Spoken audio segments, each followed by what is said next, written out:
Dogs are man's best friend, but also your next commander. Phelia, Exuberant Shepherd.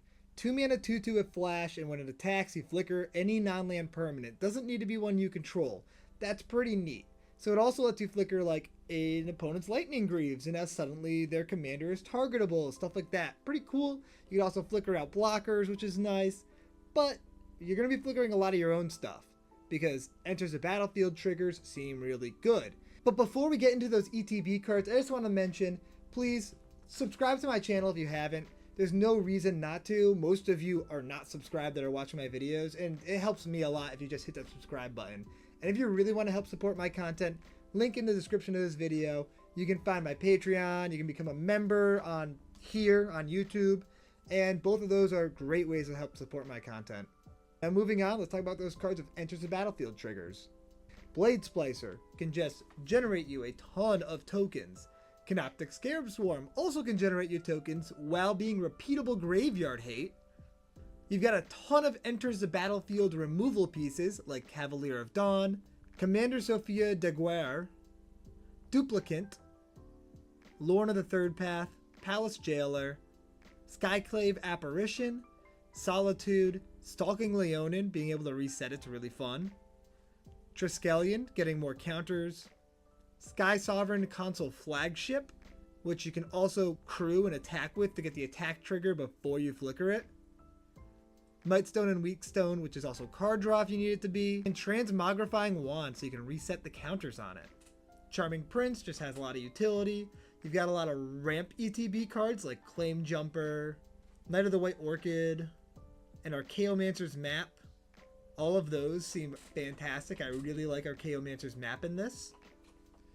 You've got ways to draw cards like Combat Thresher, Spirited Companion, Staff of the Storyteller, the One Ring, which also you can flicker and get the ETB again, and Wedding Ring, which seems pretty funky. Extraction Specialist, Sun Titan, and Pre-War Formal Wear can all get stuff back from your graveyard, which is pretty cool.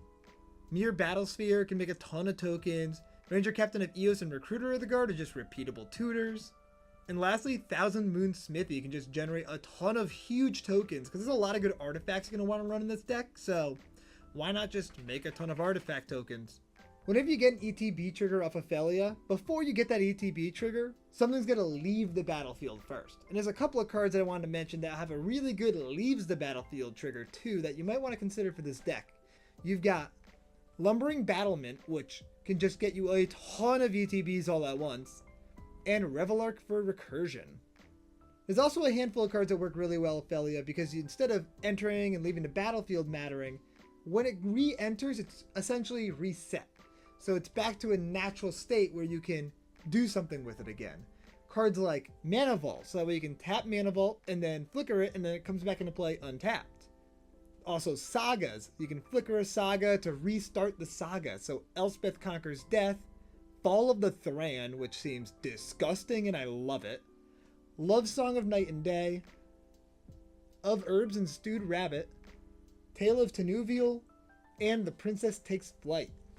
Similar to Sagas, you also have Planeswalkers, where you can minus the Planeswalker, and then reset it, and it's back to its original loyalty.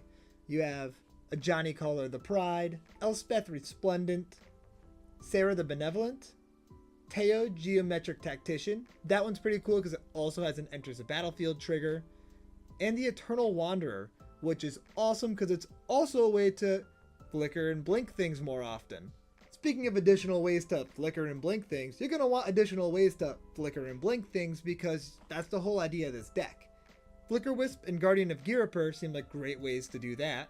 You have Conjurer's Closet and Teleportation Circle for reusable versions of this. And then you have a few that are one-shots, but they have a huge effect like Lazelle's Acrobatics, Semester's End, and Another Round. As I mentioned earlier, you can use Phelia to target things your opponents control. That means if somebody steals one of your permanents, you can flicker it and it returns to the battlefield under its owner's control, so you'll get it back. There's a few cards that you might want to take back from your opponents and have a good effect on the game by giving them to your opponents, or your opponents might try to steal them from you. You have Yes Man, Avarice Totem, and Coveted Jewel. Coveted Jewel is awesome either way, whether your opponent steal it or not, because it re-entering and you drawing 3 cards, awesome. Plus, now it's untapped, so you have 3 more mana to work with. And if your opponent steal it, oh, you can just steal it back. I love that. It seems like a no-brainer include in this deck. However, the hard part about Phelia is you do need to attack to be able to get these triggers. And it's only a 2/2, so it's not that big. You're going to want ways to get in safely, or ways to make it so Phelia doesn't have to worry about dying. You have Bilbo's Ring, Hot Soup, Silver Shroud Costume, Psychic Paper, and Whisper Silk Cloak, all to make Phelia unblockable. Mithril Coat and Shielded by Faith to give Indestructible, and Mazavith just to untap after that trigger resolves, or in response to that trigger even. Great. The more Phelia triggers the better, the more ETB triggers the better. You just want all the triggers. You want to be super triggered.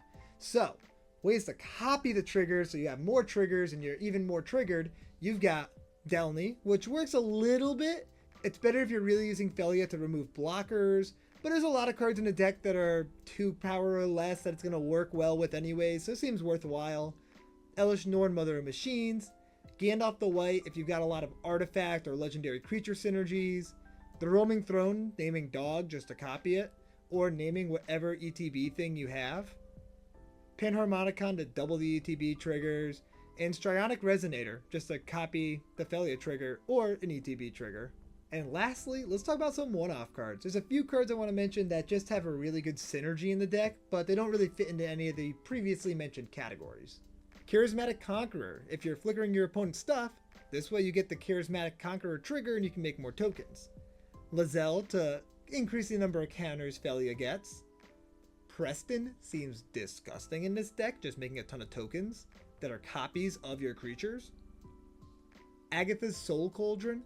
You're already going to have counters on Phelia. This way you can just exile things from your opponent's graveyard and get a bunch of extra abilities. Sundial of the Infinite is arguably one of the best cards in this entire deck because you can use Sundial of the Infinite to permanently exile your opponent's stuff. Let's say you attack with Phelia and exile an opponent's Consecrated Sphinx. When it comes to the end of the turn, you'll have the trigger hit the stack of, hey, Consecrated Sphinx comes back into play. In response to that trigger, you say, Sundial of the Infinite. I'm going to end the turn with that trigger on the stack.